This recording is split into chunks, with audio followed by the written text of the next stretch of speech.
Good. Welcome to the Half Hour to Health. Tonight, we're talking about fibromyalgia. Now, the tough part with this is it's a disease that, according to the medical authorities, is incurable. Now, the symptoms are real, absolutely. The symptoms are absolutely real. But does the disease itself exist? Okay, well, let's look into that. Now, first off, this is the Mayo Clinic definition of fibromyalgia. Now, they're talking about a lot of tender points, but if you look at it, a disease characterized by widespread pain, okay, fatigue, memory issues, mood issues. Okay, so when you look at this, the symptoms typically begin after a trauma or surgery.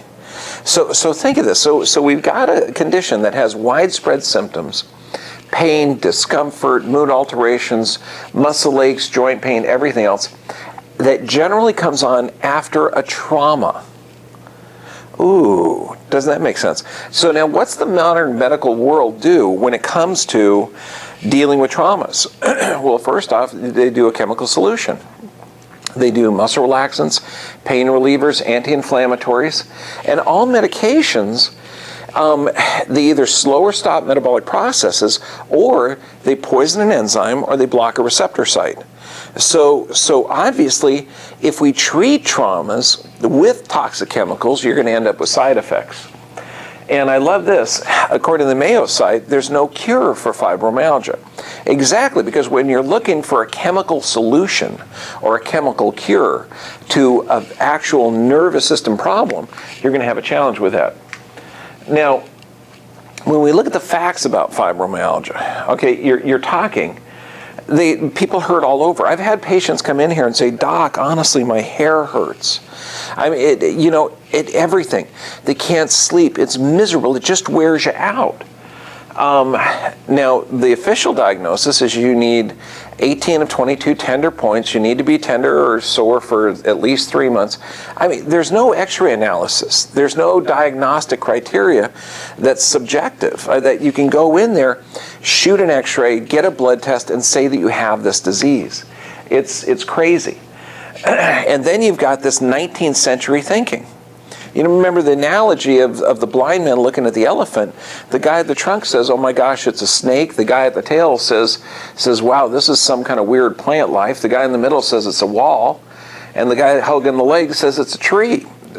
And that's pretty much what our medical system is.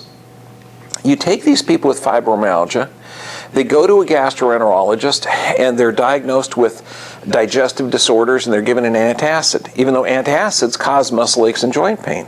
Then they're gone to a neurologist because they have diffuse nerve pain everywhere. Then they're given Neurontin or some other type of drug there. Then that's not working, and they're hurting, and they're taking multiple drugs. So then they go to the psychiatrist, and the psychiatrist goes out and gives them some more drugs that cause muscle aches and joint pain. It's foolishness. It's absolute 19th century thinking. So we're in a cycle now with fibromyalgia that there's no definitive diagnostic criteria. Okay, it's 18 of 22 tender points. They don't know the cause, and they're considered incurable.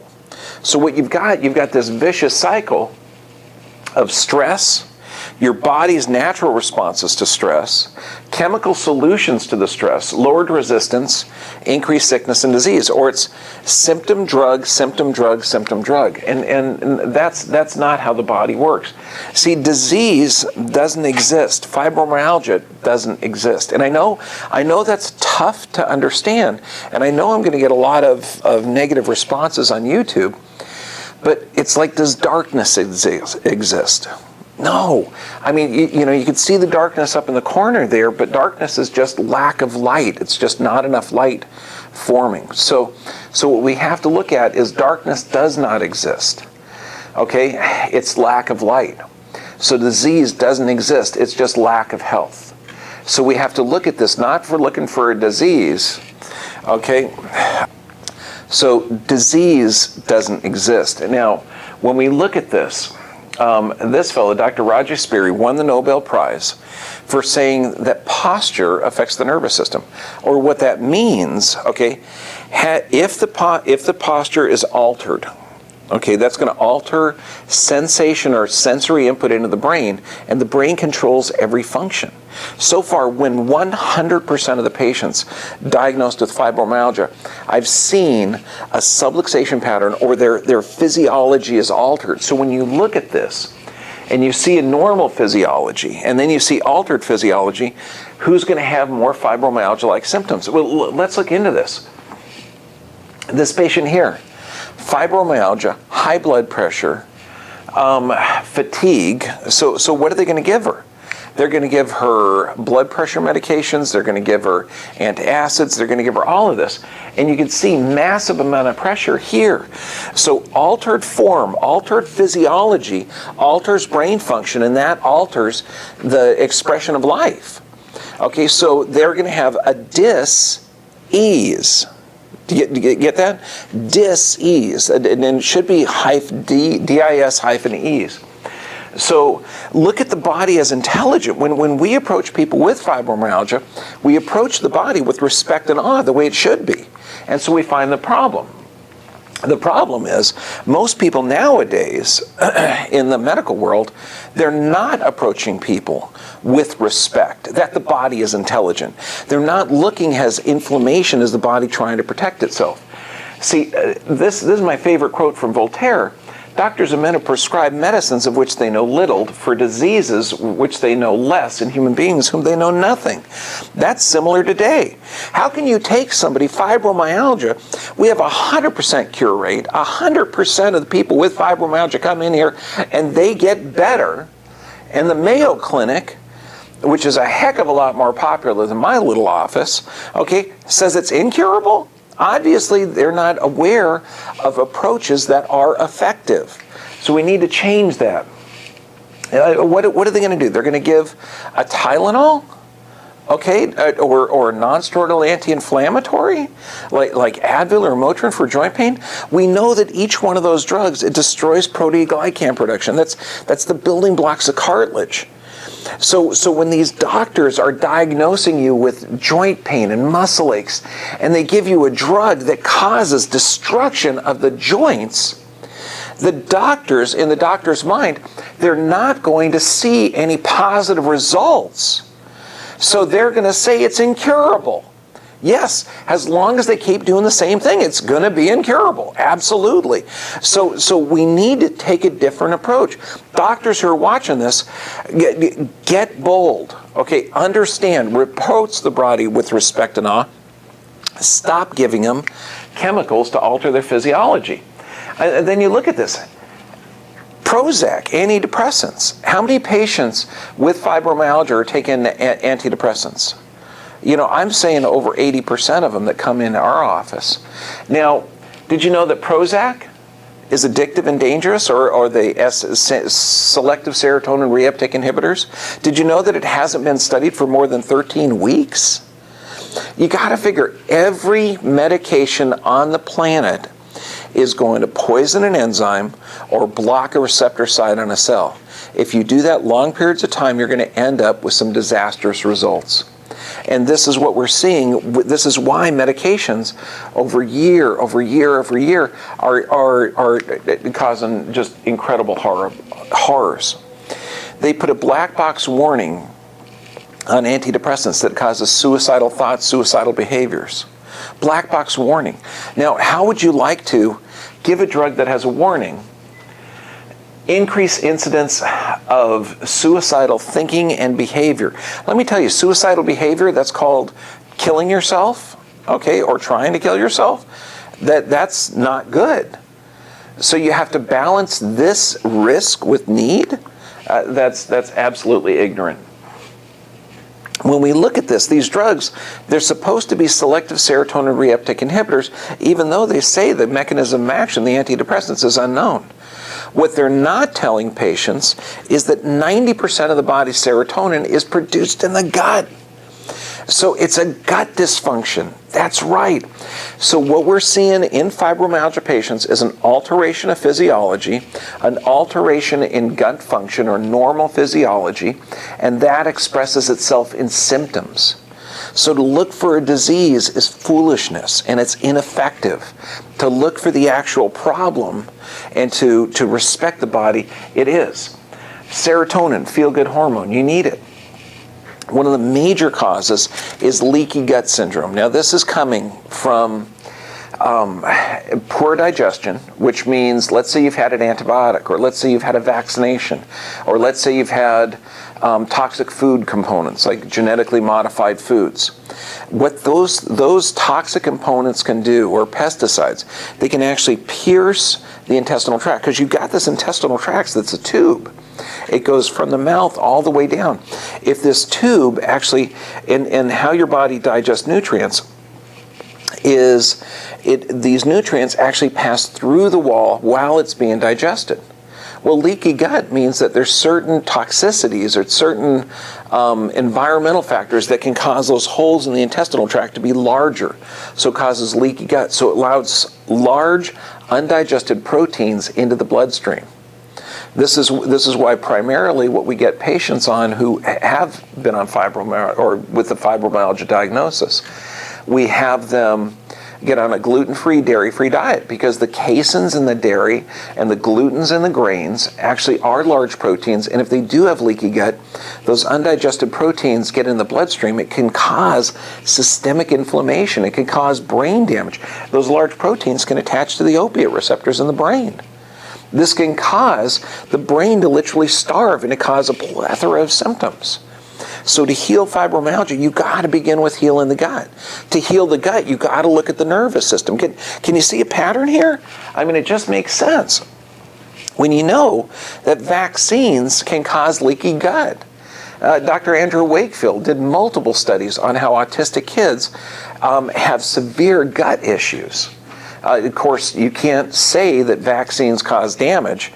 You're going to lose your career over that, because we're in that environment where they're held sacred, which is crazy because they're a medical procedure. But we know back in 1983 we had 10 vaccines, and now we're up to 81. Okay, by the time they're 6 years old, I mean it's foolishness. What we're also seeing in fibromyalgia is what's called molecular mimicry. See, when you're injected with a vaccine, the way that they find out that the vaccine is effective is they look for antibody production. And according to the CDC, and this is just a study involving hepatitis B, that if you have greater than 10, international units per milliliter of antibodies, you're protected. However, in this study, they did adults, adolescents, and infants. You're seeing between 2,000 to 3,000 for infants to up to 9,000 antibodies. Now, antibodies have two jobs: attack something and then commit suicide. So you get these excess antibodies. We've known since 1986, it's called molecular, or in 1985, it's called molecular mimicry. That means that let's say you get a hepatitis antibody, and there's no hepatitis virus for it to fight. So it can go in there and attack certain structures. It can start to mimic it. And even in 1985, we knew diabetes, lupus, scleroderma, chronic fatigue syndrome. These are all could mimic the symptoms of fibromyalgia. So could the excess vaccinations that we're doing and excess use of antibiotics and excess products that are genetically modified in our population, could those possibly be causing leaky gut syndrome and leading to an increase of fibromyalgia diagnosis? What do you think? Yes or yes? It has to. It has to. Again, here's another patient. What do we see consistently in fibromyalgia? Alterations in physiology alters brain function. Alterations in physiology and neurology alter brain function. That alters health expression. It's such a basic, simple concept by approaching people with respect and awe.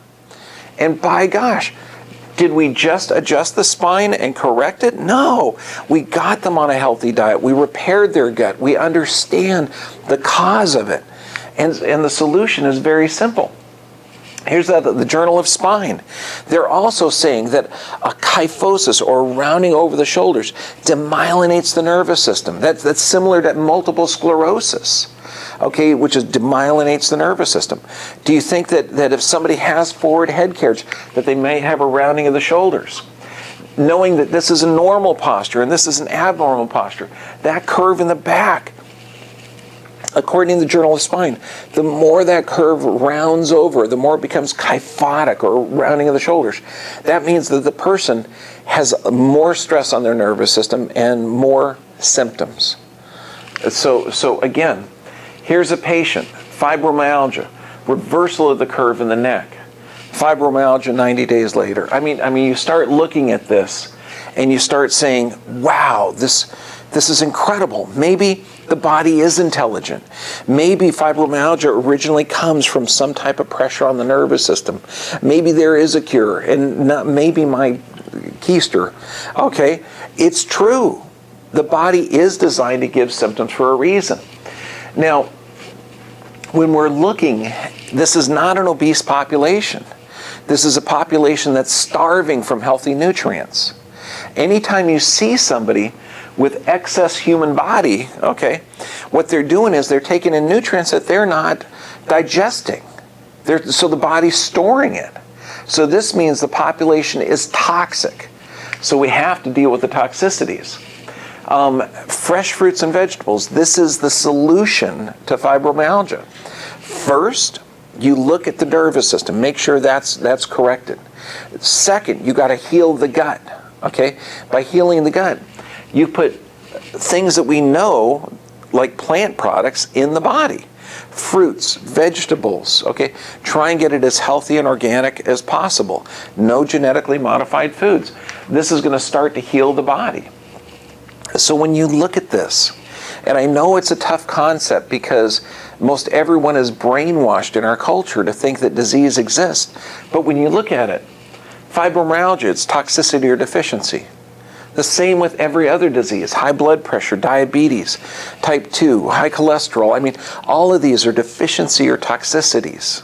Okay, so we got to look at more of the solutions. Again, another patient, fibromyalgia before, fibromyalgia after. What do we do? And I know I'm beating it with a dead horse. But we look at the nervous system first. We find the pressure on the nervous system first, okay? We get pressure off of the nervous system by changing the physiology of the area. Then we heal the gut. Then we heal the sleep patterns to make sure that the patient is able to sleep and they recover. They recover. So when we look at this, anything that you do to your body, anything that you do that's going to help metabolic processes is going to help you recover from fibromyalgia. Anything that slows metabolic processes is going to not only slow your recovery, but cause an early death. Okay, does that make sense? Every medication slows or stops the metabolic process. Every patented drug, and you got to think of this. I know this is going to sound weird, but back at the turn of the century, the pharmaceutical pills, okay, that we now, it was called patent medicine. That means they had to get a patent on these drugs. This is like Lipitor, Prozac, they're all patented drugs. To be patented means it has to be completely unique, something that's never been seen on the planet before, nothing biologic. So this is completely unique to the human body, that your body has never recognized it before. It's a foreign entity. It's like an extraterrestrial, okay? Something that's never been created before, and they're putting it in the body to alter physiology. I mean, in the future, we're going to think that that's absolutely insane. We cannot keep using this type of healthcare where it's segmented into different, the endocrinologist, the pulmonologist, the cardiologist. That's a fool's approach to healthcare. You have to look at the entire body. You're not going to get the gastroenterologist trying to increase serotonin production unless he gets appropriate nerve supply to it. You're not going to have appropriate nerve supply unless you have restored physiology. There's not one doctor that ties it all in, except for the normal doctors like at our clinic. So when you're doing this, physical, chemical, and emotional stress are the keys. Emotional stress, you've got to deal with prayer, meditation, detoxing the body, earthing. The physical stress, you've got to get a stress x-ray or weight-bearing x-ray to see the pressure on the nervous system. And the chemical stress, you've got to detox your system. If man makes it, you don't eat it. You drink plenty of water. Okay, 50% of your body weight in ounces. So a 200-pound person needs 100 ounces of water a day. Okay, and fresh, pure, clean water, not with chlorine, not with fluoride. Okay, healthy water. And this is the solution. Nervous system checked. Regular exercise. That means a half hour of walking in daily. And if you hurt, don't walk. Wait. Okay, find some other type of activity that you can do without hurting. Because typically, people with fibromyalgia recover very, very quickly. So we'll get you walking. Don't worry about it. Proper nutrition. Sufficient rest. This means deep sleep and prayer and meditation. Now, all of these are recorded. We encourage you to go to our YouTube channel. It's John B. Cairo. Sign up. It's vital. This information, and I really have to thank you, because to take time out of your day to learn on your own radical information. I mean, this is revolutionary information. I honor you.